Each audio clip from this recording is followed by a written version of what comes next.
Salut les amis, j'espère que vous allez bien. Aujourd'hui, nouvelle vidéo où je vais te présenter mon chargeur, c'est le SkyRC T200 que tu vois à l'écran. Et en même temps, je vais parler des différentes caractéristiques à prendre en compte lorsque l'on choisit son chargeur. D'accord? Il m'a été posé quelques questions. Moi-même, je trouve que certains descriptifs sur certains chargeurs manquent d'explications et ça reste un petit peu nébuleux. On est un petit peu dans une zone d'ombre et au final, les informations qui nous sont données nécessitent une connaissance, d'accord, de nos accus, de nos piles, d'accord. Donc c'est ce qu'on va voir ensemble de manière à ce que vous-même, quand vous voyez la description d'un chargeur, vous serez, à l'issue de la vidéo, capable tout simplement de savoir si le chargeur est adapté à vos accus, et si en plus de ça, fournira suffisamment de puissance pour pouvoir charger correctement. D'accord? Donc on va voir ça ensemble. En même temps, on parlera de celui-ci et de ses différentes caractéristiques. Donc, avant toute chose, quand on choisit un chargeur, on va le choisir tout simplement par rapport à ce que l'on doit charger. Donc, se poser la bonne question, qu'est-ce que je dois charger? Est-ce que je dois charger les piles de ma télécommande de télé? Est-ce que je dois charger la batterie de ma voiture au cas où elle ne démarre plus et puis il faut que je lui mette un coup de charge? Est-ce que je vais devoir charger mes accus pour ma RC lithium polymère? Voilà, on a différents types d'accus, d'accord, d'accus, de piles, et qui sont composés de différentes chimies. D'accord? Donc c'est important que le chargeur soit adapté à l'accu.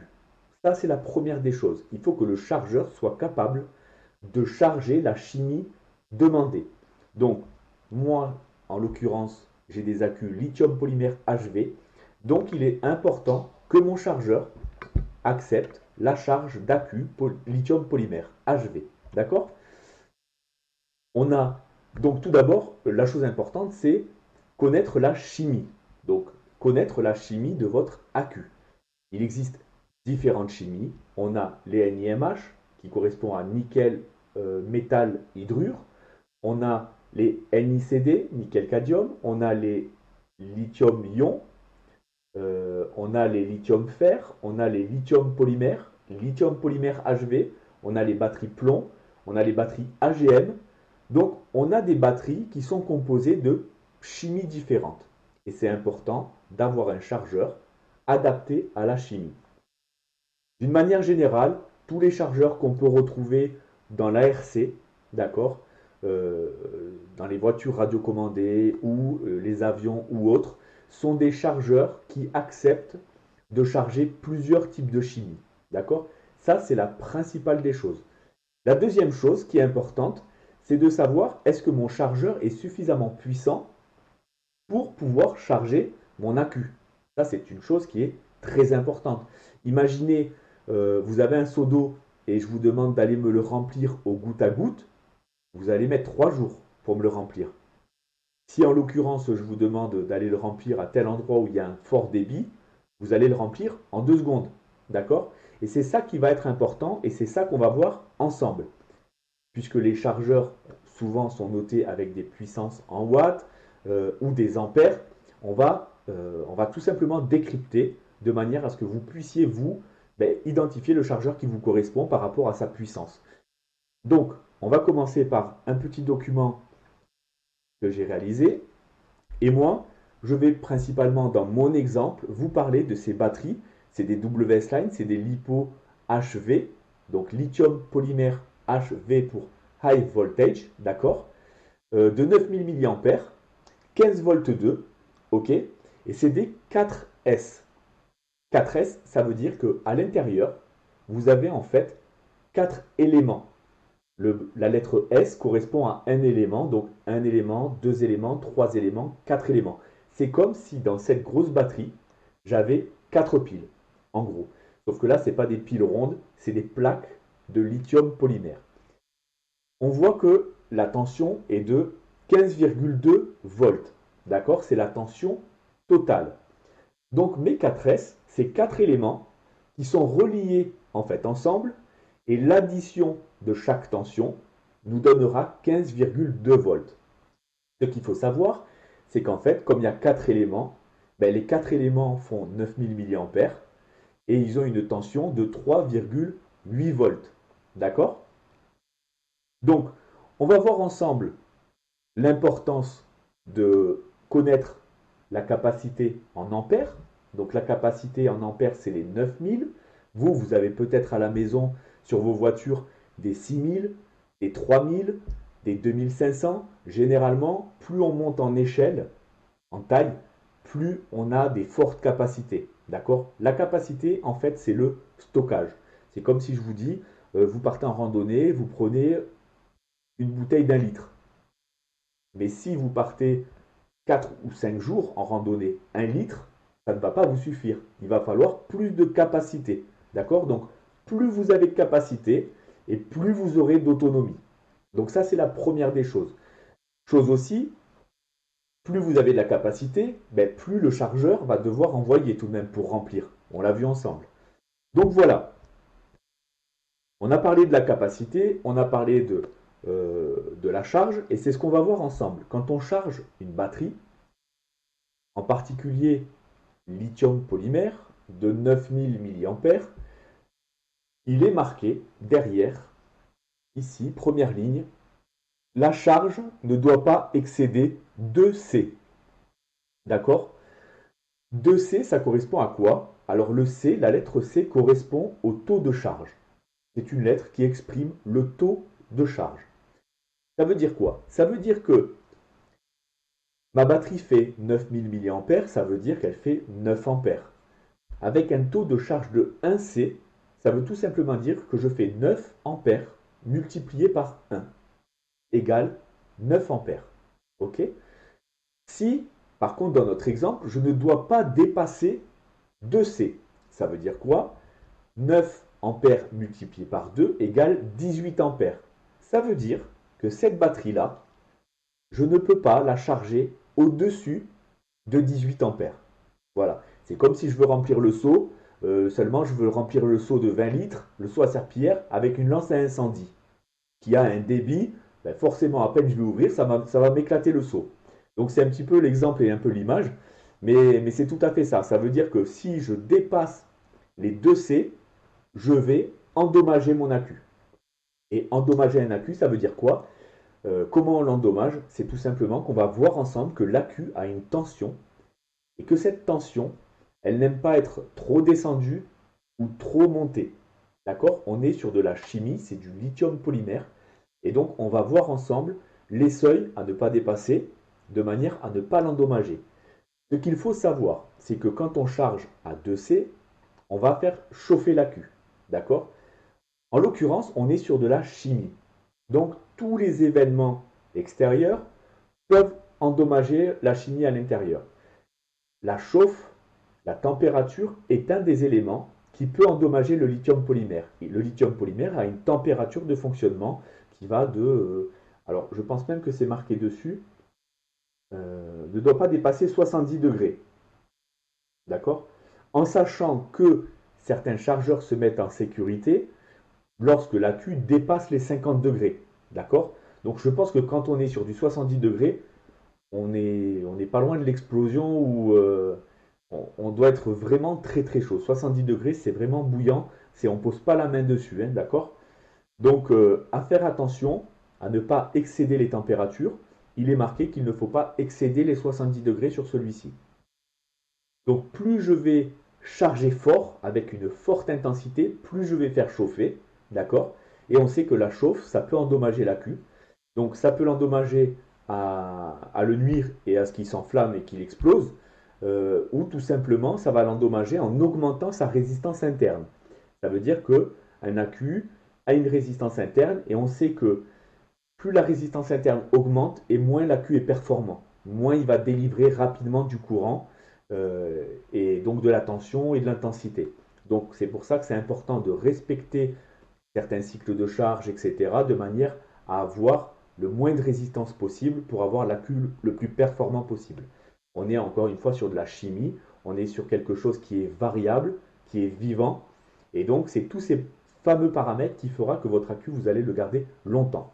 Donc, c'était une parenthèse. Maintenant qu'on connaît le taux de charge, je sais que je peux le charger à 1C à 9 ampères. Donc sur mon chargeur, je me mettrai à 9 ampères.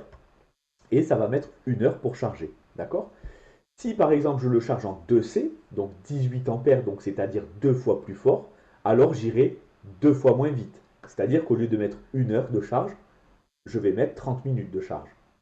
C'est là où il faut faire attention, c'est n'allez pas charger en 3C ou 4C au risque d'endommager le lithium polymère, ça serait dommage, tout simplement pour accélérer la vitesse de charge.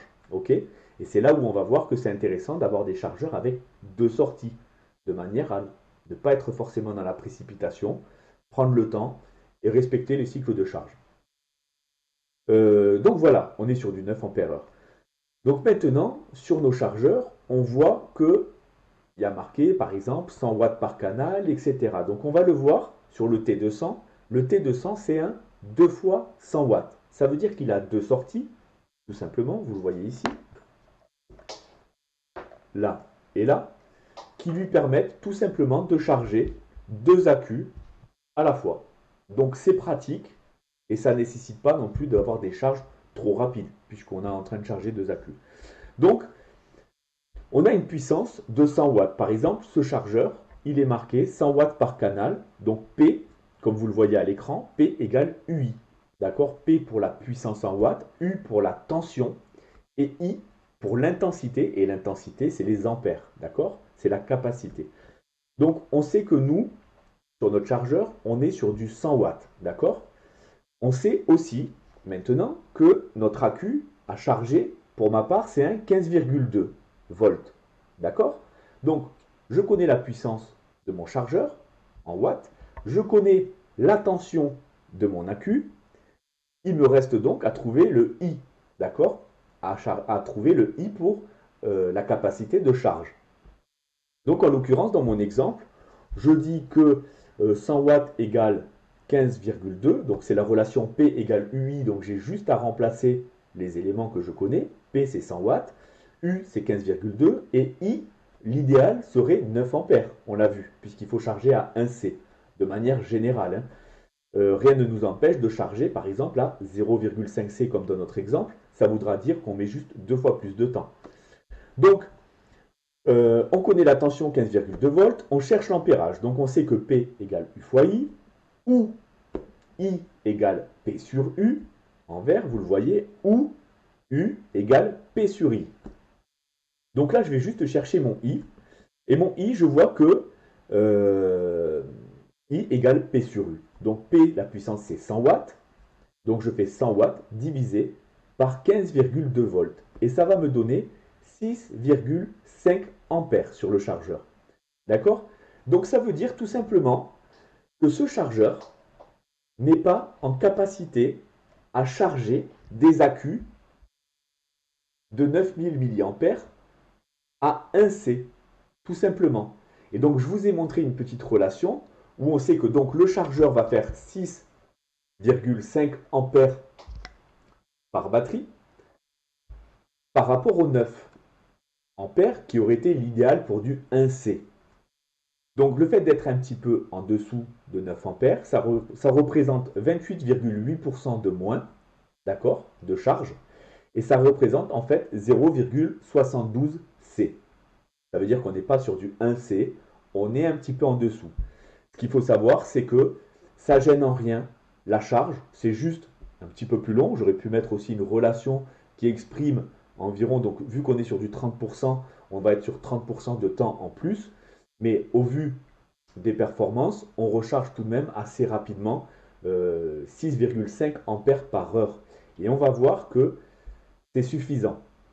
On va le voir puisqu'on va savoir que la tension et l'ampérage, la capacité évoluent ensemble. Et c'est là où on va passer à l'étape suivante et je vais vous expliquer pourquoi le lithium polymère, il ne faut pas non plus descendre trop bas dans sa tension ou trop haut. D'accord? Donc, maintenant que vous savez ça, vous savez si la puissance en watts sera suffisante pour votre chargeur. Par exemple, vous avez un 6000 mAh, c'est-à-dire un 6 ampères. D'accord? À 1C, je vais faire 6 ampères fois 1, ça va me donner tout simplement 6 ampères de charge. Ce chargeur est capable de charger à 1C, un accu de 6000 mAh, tout simplement. D'accord? Donc maintenant qu'on a vu ça, on est capable tout simplement de décrypter. On connaît notre accu, on connaît les caractéristiques de notre chargeur, on sait maintenant savoir si il est suffisamment puissant ou pas. Et pour ma part, comme vous le voyez, il n'est pas forcément assez puissant pour du 1C, mais il est assez puissant pour du 0,72C, qui pour moi me suffit largement puisque j'ai deux canaux de sortie. D'accord? Alors maintenant, on va voir ensemble un tableau qui est très important, selon moi, puisque c'est ce qui va faire un petit peu la sauvegarde de votre batterie. Donc ce tableau-là vous explique, on est sur du lithium polymère, et sachez que chaque chimie va demander des connaissances particulières sur les voltages et sur les ampérages. D'accord? Là, en l'occurrence, on parle beaucoup lithium polymère puisque c'est ce qu'on utilise la plupart du temps sur nos voitures et même dans nos radios. Ok? Donc, mon accu, il fait 9000 mAh. On sait que le lithium polymère, il n'aime pas être complètement déchargé. Ça veut dire qu'imaginez qu'il est rempli d'eau, ben, il n'acceptera pas que vous le vidiez complètement. Si vous le videz complètement, vous allez endommager le lithium polymère, vous allez endommager la chimie. D'accord? Il est très important que lorsque vous n'utilisez pas tout simplement votre batterie, vous la mettez en storage. Le storage, en anglais, en fait, c'est le stockage. Ça veut dire que la chimie, à l'intérieur, c'est quoi? C'est aussi de la tension qui permet de préserver la stabilité du lithium. Le lithium, c'est quelque chose en fait de vivant, un peu, d'accord? Lithium polymère. Et donc, il va falloir toujours, dès que vous n'utilisez pas vos batteries, les mettre dans une position de stockage. Et là, c'est là où c'est important, encore une fois, dans vos chargeurs, de vérifier qu'il a ce fameux paramètre de stockage. De manière à ce que vous configurez sur le bouton, mets mon accu en stockage, et puis lui, il va faire tout le travail. Il va équilibrer la tension sur chaque élément, sur chaque cellule. Je rappelle qu'il y en a 4, d'accord? Et il va tout simplement équilibrer pour mettre la cellule à une tension de stockage. Si votre accu, vous le videz et que vous ne remettez pas les tensions à sa tension nominale, vous allez rentrer dans une phase d'auto-décharge. Ça veut dire qu'il va se décharger lui-même et il va s'endommager. Ok? Donc, on va travailler sur ça. On va regarder ça ensemble. Donc, il est noté dans le tableau orange que vous voyez à l'écran. La charge complète d'une cellule lithium polymère HV, c'est important de préciser high voltage, d'accord, et de 4,35. D'accord? Une batterie ne doit jamais être déchargée en dessous de 3 volts. Sachez qu'en dessous de 3 volts, déjà, vous avez mis un pet à la queue. Ça, c'est clair et net. Vous lui avez fait mal. Et ce qui se produit lorsqu'on a des instabilités de chimie lithium polymère, c'est que la cuve va gonfler. Et quand il gonfle, il crée un gaz en fait qui est de l'hydrogène. D'accord? Et l'hydrogène, c'est inflammable, c'est explosif. D'où le fait de vraiment faire attention à respecter la chimie. Et en même temps que je fais cette vidéo, j'en profite pour vous sensibiliser par rapport à ça. Nombreux déjà ont ceux qui ont mis le feu déjà au garage. D'accord? Donc, très important de les mettre en condition de storage, etc., etc. D'y faire attention, de se mettre des alertes quand on roule de manière à pas attendre tout simplement que l'accu soit vide, puisque là, vous l'endommagez, d'accord? Moi, pour ma part, je mets un réglage sur ma radio, un chronomètre de 10 minutes, et je sais que sur des accus comme ça, je ne vais jamais trop bas. Vous avez la possibilité sur les variateurs, ok, moi j'ai un Obi-Wing SCT 140, j'ai la possibilité de mettre une alerte, une coupure, lorsque la tension arrive à un tel niveau. Donc de cette manière-là, je descendrai jamais trop bas. C'est ça qu'il faut comprendre, d'accord? Le stockage est important et ne jamais descendre trop bas pour préserver son accu. Ça coûte suffisamment cher et en plus de ça, c'est très dangereux si on l'utilise mal. Donc, ce n'est pas forcément destiné à des enfants ou c'est destiné peut-être à des jeunes, mais qui vont être extrêmement vigilants puisque c'est quand même très inflammable et c'est très dangereux. Donc voilà, ne jamais descendre en dessous de 3 volts. Euh, le stockage, la tension de stockage est de 3,8 volts par cellule. En 4, la cellule lithium polymère est de 3,7 volts. D'accord? Donc, très important encore une fois, c'est de la chimie, c'est la stabilité de la Q. Donc, un lithium standard, on voit dans le tableau juste en dessous, on voit qu'un S égale 3,7 volts. D'accord? 3,7 volts, c'est tout simplement sa tension nominale. D'accord? La tension nominale d'une cellule HV est de 3,8 volts. D'accord? On a très peu d'écart. Donc, le lithium normal, 3,7 en nominal, d'accord? C'est la tension nominale. Et il se charge au maximum à 4,2 volts. Ok? Il prend 0,5 volts. Par rapport à ce que j'ai dit, oui. Donc le 4,2, c'est quand il est charge complète. Et quand il n'est pas chargé complètement, il est à 3,7 volts. D'accord? Donc ce qu'il faut comprendre, c'est que quand on va charger la Q, ben, la Q il va commencer à 3,7 et puis il va monter, monter, monter en volts. Et en même temps qu'il monte en volts, il monte en capacité. D'accord? Il monte en ampères. C'est-à-dire que, on va le voir dans le tableau juste en dessous, donc nous on est sur du 4S, d'accord? Le voltage est de 14,8 et à pleine charge, c'est 16,8. Ça, c'est pour du lithium polymère standard. Nous, on n'a pas du lithium polymère standard, on a du lithium polymère HV.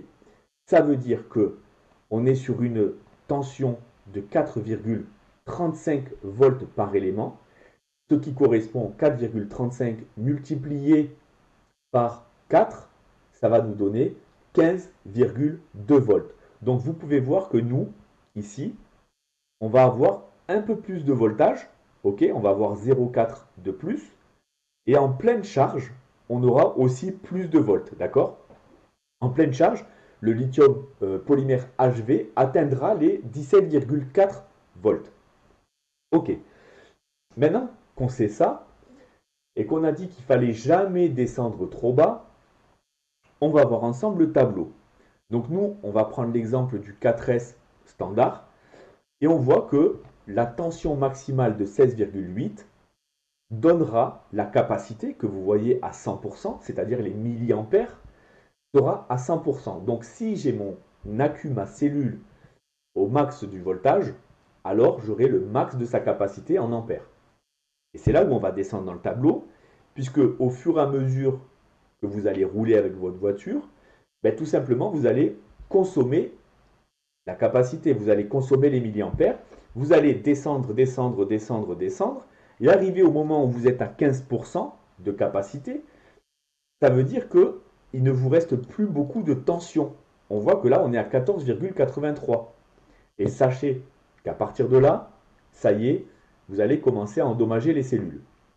Donc vous voyez la zone rouge, c'est 10, 5 et 0. Là, on commence à vraiment taper dedans.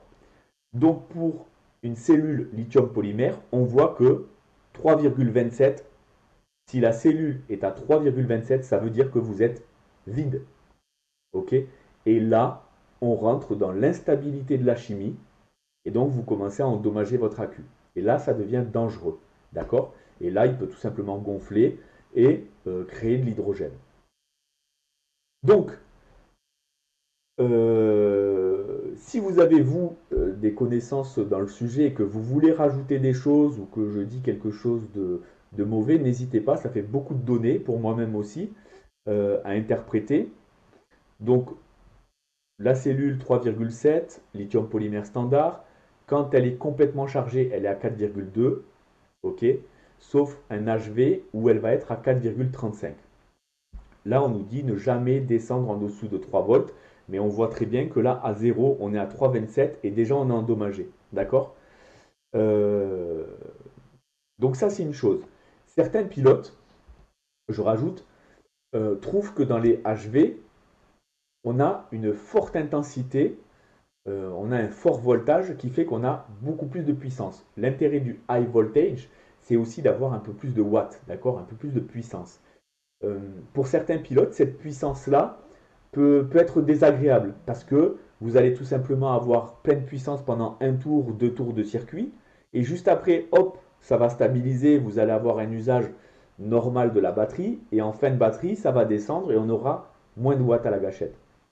Donc, ce que font certains pilotes, ils ne les chargent pas en HV, d'accord? Ils vont tout simplement charger les accus lithium-polymère HV en lithium polymère standard.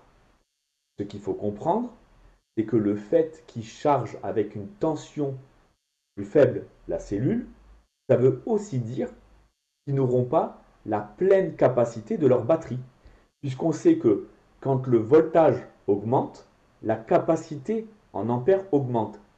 Si vous ne chargez pas avec la tension de la cellule demandée, eh bien vous aurez tout simplement moins de capacité.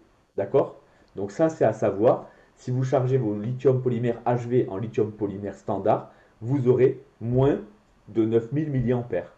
D'accord? Ça serait intéressant de faire des mesures pour savoir exactement. Peut-être que vous aurez 8700 mAh. Peut-être. Je ne connais pas exactement la valeur. OK? Et ça, c'est important de le savoir. Quand la tension augmente, la capacité augmente. OK. Donc, on a vu ça. Maintenant, ce que je peux vous proposer, c'est donc, on va regarder ensemble le descriptif, tout simplement, du chargeur. D'accord? Donc, pour ma part, moi, je l'ai acheté sur la boutique Vartel Shop au prix de 113 euros. D'accord? Et donc, qu'est-ce qu'il nous offre? Qu'est-ce qu'on nous dit? Donc, déjà, on nous dit chargeur T200 AC/DC Duo LiPo 1 à 6S 12 ampères, 2 fois 100 watts. Ok, c'est une phrase, plein de noms communs, des unités de mesure, des symboles, etc. Donc, on va décortiquer tout ça. Chargeur T200, c'est la référence. AC/DC, chose importante. AC, ça veut dire alternative courant. DC, ça veut dire direct courant. Courant continu. Donc, ça remplace le CC en français, courant continu. Donc, c'est direct courant. Donc, certains chargeurs sont vendus sur Internet juste avec la fonction AC. Certains sont vendus avec la fonction juste DC. Et certains ont les deux. D'accord? Donc, qu'est-ce que ça veut dire? AC, c'est le courant alternatif. C'est la prise secteur que vous avez à la maison. D'accord? Tout simplement. C'est la prise. Hop, vous avez votre chargeur. Vous avez la prise, vous branchez sur le mur, ça fonctionne. J'en profite pour vous expliquer à quoi correspond ce cylindre. D'accord? Je vous l'ai mis ici. Vous pouvez facilement le retrouver sur Internet. Donc, ce cylindre, c'est une perle de ferrite.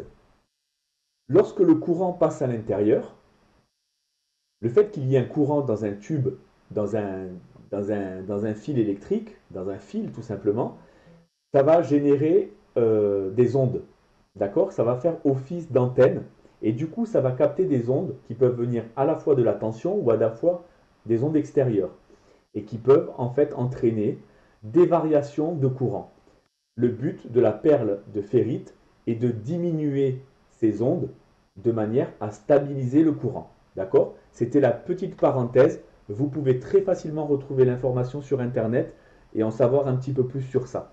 Donc l'objectif, c'est de stabiliser le courant, de réduire les ondes extérieures qui peuvent interférer et qui peuvent, encore une fois, nuire un petit peu au système, aux surtensions, créer des surtensions, etc. Donc, on a vu ça. On revient sur notre AC. Donc, AC, alternative continue, la prise du mur, c'est top. Celui-ci fait DC. Ça veut tout simplement dire qu'ici, j'ai une prise supplémentaire qui me permet de pouvoir le brancher sur une batterie extérieure. Imaginez, je suis sur un circuit, il n'y a pas de courant. Quelle est la possibilité de charger mes accus? Tout simplement, je vais utiliser la prise DC. Donc, qu'est-ce qu'on y branche à cet endroit-là? On y branche tout simplement la batterie d'une voiture ou du camping-car euh, ou des alimentations externes, etc. Donc, on va le voir ensemble. Donc, la particularité de ce chargeur, c'est qu'il fait les deux. Ce qu'il faut savoir, c'est que certains sont vendus juste en DC. Donc, ne comptez pas le brancher à la maison. D'accord? Il va falloir une alimentation extérieure. La particularité du DC, c'est que le chargeur peut offrir des performances des fois meilleures, d'accord, supplémentaires.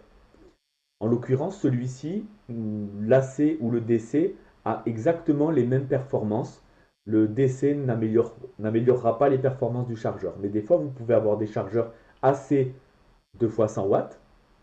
Et si vous le branchez en DC, il y aura marqué 2 fois 150 watts.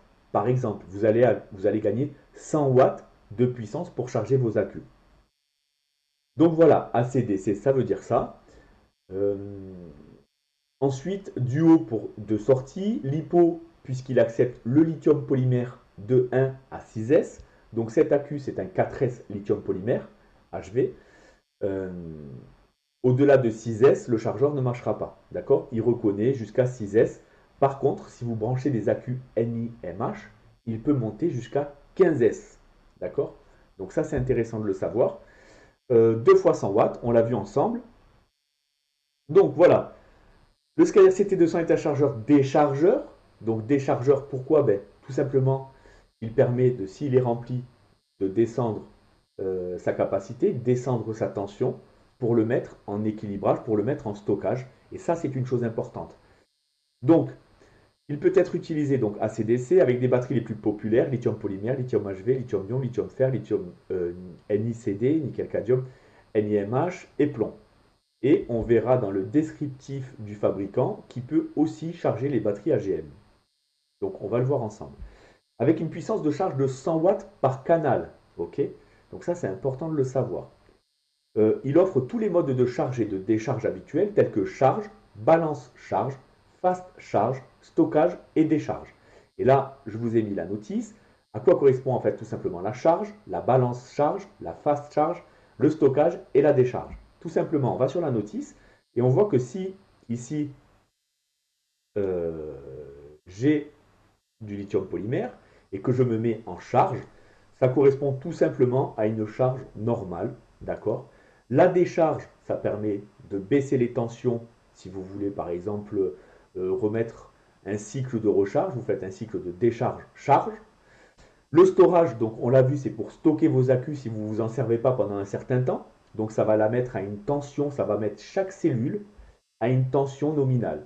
3,7 volts par exemple pour du lithium polymère et 3,8 volts pour du lithium polymère HV.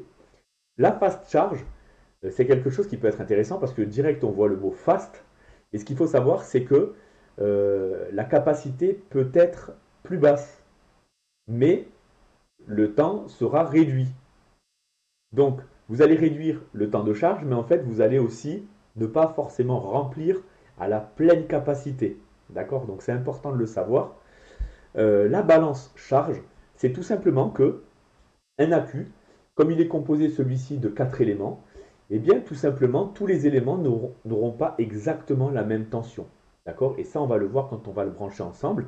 Donc chaque tension va être, par exemple celui-ci il va être à 3,8, l'autre il va être à 3,92, l'autre il va être à 3,75 et voilà. Donc la balance, ça va tout simplement le chargeur intelligemment, il va augmenter l'accu qui a besoin, il va augmenter la cellule qui a besoin d'avoir un peu plus de tension de manière à ce que les quatre aient exactement la même tension.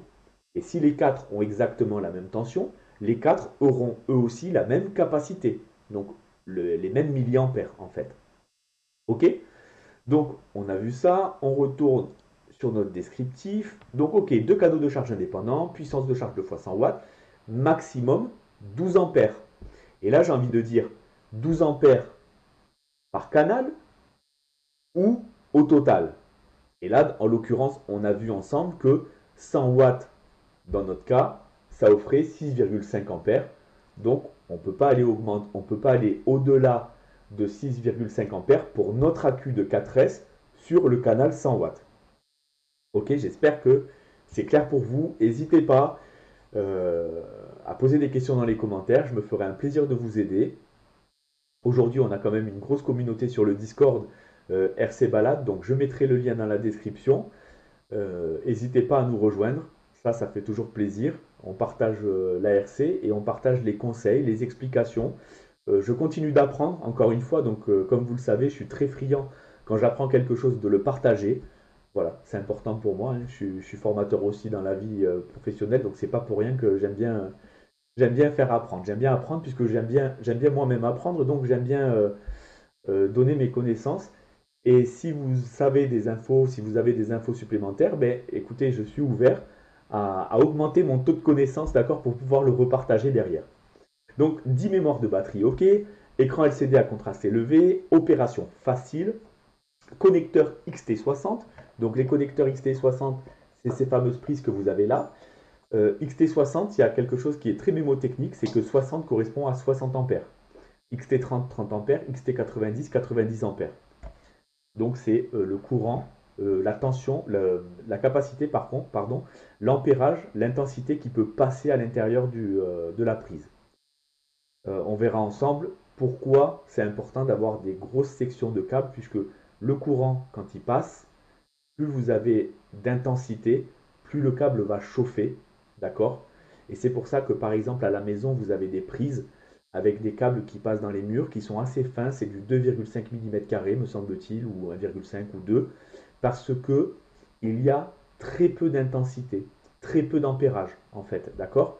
Par contre, pour du courant continu, donc les batteries, ben, généralement quand vous les branchez, le courant continu, c'est une forte intensité, un fort ampérage, et là, il faut des sections, c'est-à-dire la taille de câble plus grande, d'accord? Puisque ça va faire chauffer le câble et il faut pouvoir transporter ce courant et dissiper la chaleur. C'était la petite parenthèse. Connecteur d'équilibreur XH. Donc, l'équilibreur, c'est tout simplement votre batterie. Vous avez un petit câble, d'accord, qui va permettre tout simplement d'avoir les informations des 4 cellules. Et en même temps, c'est la balance un petit peu. C'est ce qui va permettre d'envoyer du courant à chacune d'elles pour pouvoir faire la balance et équilibrer. Donc le type de connecteur, c'est un XH. Et vous avez ici aussi la prise pour la balance XH, d'accord, avec des trompeurs. Ok, diverses surveillances de sécurité, on va le voir ensemble. Donc ce chargeur, il fait 850 grammes, il est compact, c'est intéressant. 178 mm de haut. Donc très franchement, vous voyez ma main, il fait à peu près, ben, même il est plus petit que ma main. 135 de profondeur, 96 de largeur, donc très compact, il se range très facilement. Il n'est pas surpuissant, comme on l'a vu. Je vais charger mes accus 9000 en 0,72C, donc je vais les charger 6,5 ampères, un peu moins vite, mais très franchement, ça suffit largement, je peux en charger deux à la fois. D'accord? Après, au-delà, si vous voulez avoir plus de courant, plus de puissance, il va falloir augmenter le prix. D'accord? Forcément, plus vous voulez de puissance, plus il va falloir prendre un chargeur qui délivre plus de puissance, tout simplement. Puissance de décharge en watts, 2 fois 10 watts. Puissance d'équilibrage 500 mA, donc c'est-à-dire que quand il équilibre la batterie, c'est à coup de 500 mA. C'est ce qui fait que quand on met le chargeur en mode balance-charge, il va être plus long. Le cycle de charge sera plus long puisqu'en fait, il va envoyer un petit peu moins de courant à chaque cellule. Donc forcément, il jongle un petit peu, ça met plus de temps. Puissance du chargeur 2 fois 100 watts. Source d'alimentation, vous le voyez, 11, 18 volts, 100, 240 volts. Et en fait, ça veut dire quoi? Ça veut dire que en DC, donc le courant continu, vous allez pouvoir brancher des batteries ici en 11, 18 volts ou des alimentations externes, rien n'empêche. N'allez pas mettre une batterie de 24 volts. Puisque là, bon, je ne sais pas s'il se mettra en sécurité, mais ça reste dangereux. Sa plage de fonctionnement pour le DC, c'est 11-18 volts. Et à côté, 100-240 volts, la prise du mur. Ok? Les différentes chimies. Ok. Voilà. Donc pour ma part, j'ai pris ce chargeur. Pourquoi? Parce qu'il est compact, il offre un peu moins de puissance, mais ça ne me gêne pas, d'accord? Ça n'a jamais gêné, ça m'a jamais gêné de recharger moins d'un C. J'ai jamais réellement vu à mon niveau des grandes performances vraiment différentes. Ce que je sais juste, c'est que vous chargez vos accus, il faut qu'ils soient froids, pas forcément à chaud. Au-delà de 50 degrés, on fait mal à la chimie. Il y a tous des process qui sont très compliqués, il y a des chargeurs qui sont très sophistiqués et qui permettent encore une fois euh, de pouvoir un petit peu contrecarrer l'effet chimie. Donc, c'est des chargeurs qui sont très très chers, c'est des chargeurs très intelligents aussi. Là, en l'occurrence, on est sur des chargeurs, voilà, moyen gamme, et qui nécessitent derrière l'usage des batteries, de faire attention, ok, de ne pas charger quand ils sont bouillants. Vous finissez votre session, vous attendez, vous laissez un peu refroidir, puisque la charge va faire encore une fois augmenter la chauffe. Donc, charger à moins d'un C, c'est pas très grave. Et ayant déjà testé mes accus, chargé mes accus, euh, j'étais sur une tension nominale, j'ai mis 40 minutes pour atteindre la pleine capacité. Donc, alors, on retourne sur le site du fabricant, on fait un petit tour. Donc pour ma part, il est compact, un peu moins puissant, mais c'est pas grave. Ce que j'aime beaucoup, c'est le fait qu'il ait des boutons. Donc des boutons, il y a des chargeurs avec des écrans tactiles. Je ne suis pas forcément encore fan. Je sais que ça marche très bien, mais je sais que j'ai un usage tout terrain, que des fois le chargeur il repart un peu dans le sac de rangement. Voilà. J'ai pas forcément, il repart pas dans sa boîte à chaque fois. Bon, ceci dit, on va quand même, parce que la boîte c'est volumineux et on sait que quand on transporte tout son matériel RC, ça fait des gros volumes. On se retrouve avec des grosses quantités, des valises à pneus, etc., des caisses à outils. Bon, il y a beaucoup de choses, ok. Et, euh, et voilà, j'aime bien quelque chose de pratique que je peux ranger facilement. Et les boutons, c'est très sympa. L'écran, il va pas être rayé à force d'appuyer avec un écran tactile, etc. Donc c'est ce que moi je vois, d'accord, ce n'est que mon avis. J'ai pas envie d'influencer qui que ce soit. J'ai vu certains qui utilisent des écrans tactiles, ça fonctionne très très bien. Et c'est juste mon avis perso, d'accord, on donne son avis perso. Le ventilateur à l'arrière, c'est un grande taille, donc il fait un petit peu de bruit, mais c'est modéré. En fonctionnement, c'est vraiment modéré.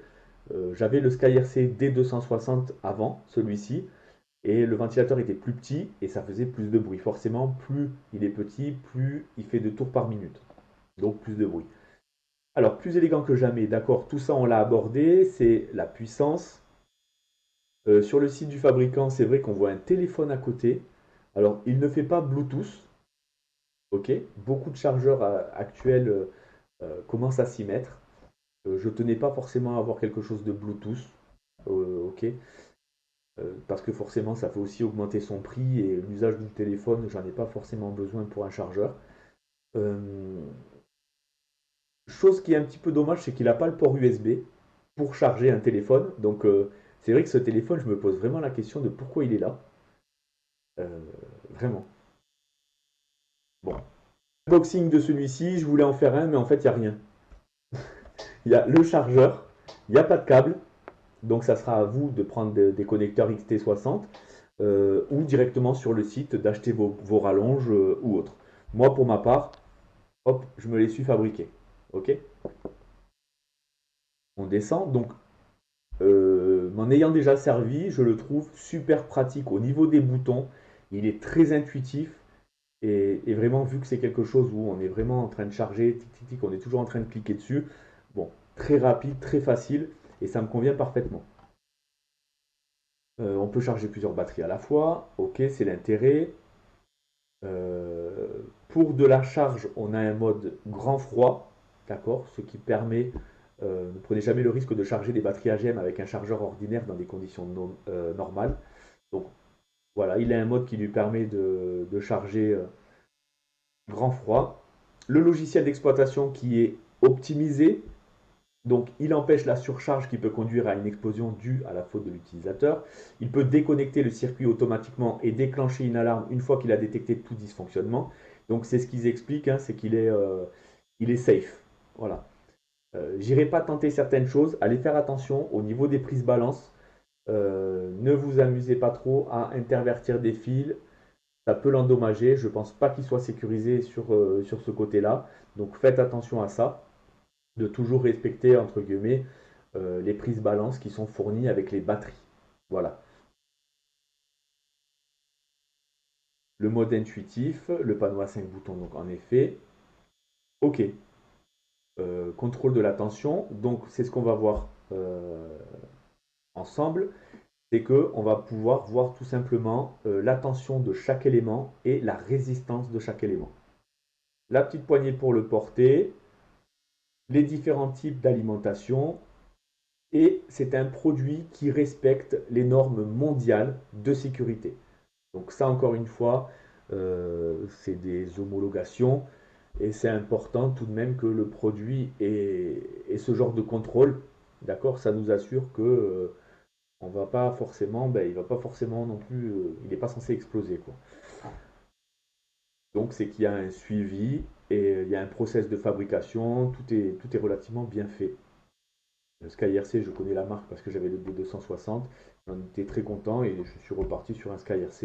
Il y a d'autres marques, hein, il y a ISDT, il y a eCharger, il y a OTA, il y en a plein, il y en a plein. J'ai mis du temps vraiment à choisir celui-ci et ça a été aussi son prix qui a fait pencher un petit peu la vie sur celui-ci. Donc voilà, quitte à charger un petit peu moins rapidement, mais le fait qu'il ait deux sorties, c'est vraiment pas grave. D'accord? Euh, donc voilà, on va le brancher et puis on va voir ensemble un petit peu ce qu'il a dans le ventre. Ok? Donc on a vu que je ne pouvais pas charger mon AQ4S au-delà de 6,5 ampères.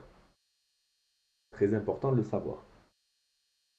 Donc allez, je le branche. Ok? Alors, autre chose, il n'a pas d'interrupteur. Ok, il est allumé, parfait. Donc ce qu'on va faire, c'est je vais le brancher, puis après je vais mettre la caméra pour vous montrer l'écran. Donc le moins. Donc voilà. Alors, j'ai ma fameuse batterie lithium polymère, elle est branchée. Ok. Donc qu'est-ce qu'on a? On a les différents modes NIMH, NICD, plomb. Et donc ça c'est important, c'est ce qu'on disait tout à l'heure, c'est la chimie. Il va falloir tout simplement adapter le mode par rapport à la chimie. Si vous mettez du NIMH pour du lipo, vous risquez d'endommager la chimie. Ok, donc c'est très très dangereux et il faut vraiment utiliser le mode. Donc batterie metteur. Alors, ok, batterie metteur. Donc là actuellement je suis sur le canal B, donc on va se mettre sur le canal A. Hop, je reviens en arrière. Batterie metteur, je clique. Et donc je suis bien à 4,29 volts par cellule. Ça veut dire que toutes mes cellules, mes 4 éléments à l'intérieur sont parfaits, 4,29. Et ça veut aussi dire que la capacité en milliampères est parfaite. Ça veut dire que chaque AQ, chaque cellule est bien remplie. Ensuite, je vais en arrière.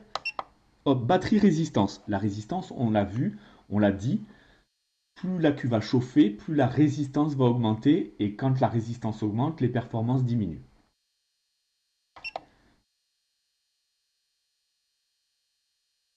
Alors, ayant déjà mesuré la résistance de beaucoup d'accus, je sais que moi, pour ma part, j'ai jamais réellement vu de grandes différences, en fait, euh, même après vraiment beaucoup de cycles.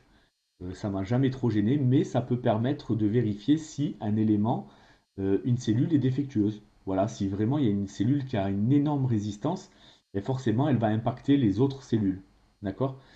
Si par exemple j'en ai une qui est à 50, ben, quand je vais demander de la puissance, ben, celle qui aura 50 va ralentir un petit peu la performance. Donc on voit que 1,4 milliohm, 2,1 milliohm, 1 milliohm, 1,4 milliohm, c'est assez bas, d'accord. C'est correct, c'est correct. Pourquoi les autres sont à zéro? tout comme batterie metteur où c'était à 0, tout simplement c'est un 4S et non un 6S. Donc ces deux-là correspondent aux autres S, mais comme la batterie c'est un 4S, vous avez 1, 2, 3 et 4. Ok. On revient en arrière. On a le système setting qui nous permet de paramétrer tout simplement la tension que l'on veut par rapport aux cellules, qu'elles soient NiMH, qu'elles soient lithium polymère. Attention de modifier, euh, donc ça c'est une sécurité sur le temps. Donc attention si vous commencez à modifier la tension des éléments, ça nécessite d'être expert. Ok. Donc il faut faire très attention. Laissez déjà le chargeur configuré tel qu'il est, c'est très bien. D'accord. Allez, on sort. Batterie memory. Ok. Donc nous, on est sur du... Alors, je pourrais très bien charger en lithium polymère standard. Le problème, c'est que je n'aurai pas la pleine capacité. Moi, je veux la pleine capacité. Lithium HV. J'appuie une fois. Je peux choisir la balance, la charge, fast charge et le storage ou la décharge. On a vu ensemble chacun des modes. Moi, en l'occurrence, je vais utiliser la balance. Ensuite, je clique une fois, je vais choisir l'ampérage. L'ampérage, je peux le monter jusqu'à 12 ampères. Mais 12 ampères, on sait que ma batterie, mon canal, ne peut pas en fait aller pour du 4S à 12 ampères. Il pourrait y aller si j'utilisais par exemple des batteries 2S. D'accord. Mais on a vu en l'occurrence que avec un accu de 15,2 volts, je ne pourrais pas charger à 12 ampères. Ok. Il aurait fallu que le port soit du 130 watts ou 150 watts. D'accord. Il aurait fallu que le port, le canal, offre une puissance supérieure à 100 watts. Donc je vais me mettre à 12 pour tester, mais vous verrez qu'il ne chargera pas à 12. Ici, j'entre. Là, je choisis le nombre de cellules. 5S, 6S, 4S, non. J'appuie une fois et là, je fais un appui long. Je laisse appuyer. OK. Confirmer en appuyant. OK. OK. Et là, alors la batterie est déjà chargée. Elle est à 17,18 volts. Donc c'est sa tension maximale. Donc là, en l'occurrence, il ne va pas charger puisqu'il est déjà à fond. Et on voit que bon, alors il monte un petit peu l'ampérage. Ok, on est à 5,8. Et vous avez vu, je l'avais mis à 12 ampères. Mais il ne montera jamais à 12 ampères puisqu'il ne peut pas monter à 12 ampères. Là, il est à 5,6. Il est aussi sur une phase de balance. Donc ça veut dire que, on l'a vu tout à l'heure, c'est 500 milliampères par 500 milliampères qui travaille. Donc là, on a 17,37. Donc là, le chargeur, il va s'arrêter puisque la batterie, elle est chargée au maximum. Mais ayant déjà chargé, la capacité, donc les ampères, variait entre 6,2 et 6,4 ampères. D'accord. Ok. Voilà. Je pense qu'on a fait le tour. Je pense qu'on a fait le tour au niveau de tout ça. Je pense qu'aujourd'hui, vous êtes en capacité à décrypter les, les caractéristiques des chargeurs. Donc sachez encore une fois que j'avais discuté tout à l'heure, j'avais parlé du DC. Vous pouvez, sur certains chargeurs, augmenter les capacités, d'accord, la puissance en branchant une alimentation externe. D'accord. Les alimentations externes, c'est des petits boîtiers, grands comme ça. Vous avez soit des boîtiers d'alimentation du même fabricant, par exemple SkyRC propose des boîtiers de 350 watts. Ça veut dire qu'en fait, vous le branchez sur votre chargeur comme ça et vous allez booster. Celui-ci ne boostera pas si vous le branchez en DC. D'accord. C'est juste important de le savoir. Et certains voilà, utilisent des alimentations externes du fabricant, c'est recommandé forcément, et certains même utilisent des alimentations de serveurs informatiques qui peuvent monter à 500-600 watts, qui sont moins chers, d'accord, qui font énormément de bruit. Vous pouvez ensuite, voilà, certains changent les ventilateurs, etc. Mais il faut faire très attention quand on met les mains dedans. Il y a des condensateurs. Un condensateur, c'est chargé en courant. Si vous touchez un condensateur, vous pouvez prendre une sacrée châtaigne. Surtout si c'est des condensateurs 12 volts, je peux vous dire ça a de quoi vous fouetter. Donc faites très attention. Si demain vous démontez un chargeur ou autre, c'est un risque, d'accord? C'est un risque. S'il est en panne, préférez plutôt l'envoyer au réparateur, à un professionnel. Soyez très vigilants si certains s'amusent à le faire, que c'est très dangereux et que vous pouvez prendre une sacrée châtaigne puisqu'il y a des gros condensateurs à l'intérieur. Donc voilà. J'espère pour vous que cette vidéo vous aura plu. J'espère avoir parlé de beaucoup de choses, d'accord? J'ai pas abordé les batteries plomb, les batteries AGM, etc. C'est vrai que ces chargeurs-là sont vraiment quand même dédiés, entre guillemets, à l'ARC, d'accord? Au lithium polymère, au NICD, au NIMH. Mais sachez que vous pouvez charger aussi du plomb. Et voilà. Donc c'est un chargeur multifonction, AC, DC, suffisamment puissant pour charger des accus en 9000 et prendre son temps. Je ne suis pas un grand expert de la chimie lithium polymère. Ce que je sais juste, c'est qu'il faut être très délicat, respecter les tensions, respecter l'utilisation, bien lire les recommandations. Ok. Et voilà. Ok. Donc je vous laisse. Si vous avez aimé, n'hésitez pas à liker. Si vous avez des commentaires à faire, n'hésitez pas encore une fois d'apporter des informations supplémentaires. J'épinglerai votre commentaire de manière à ce qu'il ressorte en premier pour que ça puisse aider encore une fois tout le monde. Et puis voilà, ça m'a fait très plaisir de vous faire cette vidéo. En attendant la prochaine, ben, écoutez, portez-vous bien et je vous souhaite à tous bon vol, bonne route et bonne balade. Salut tout le monde.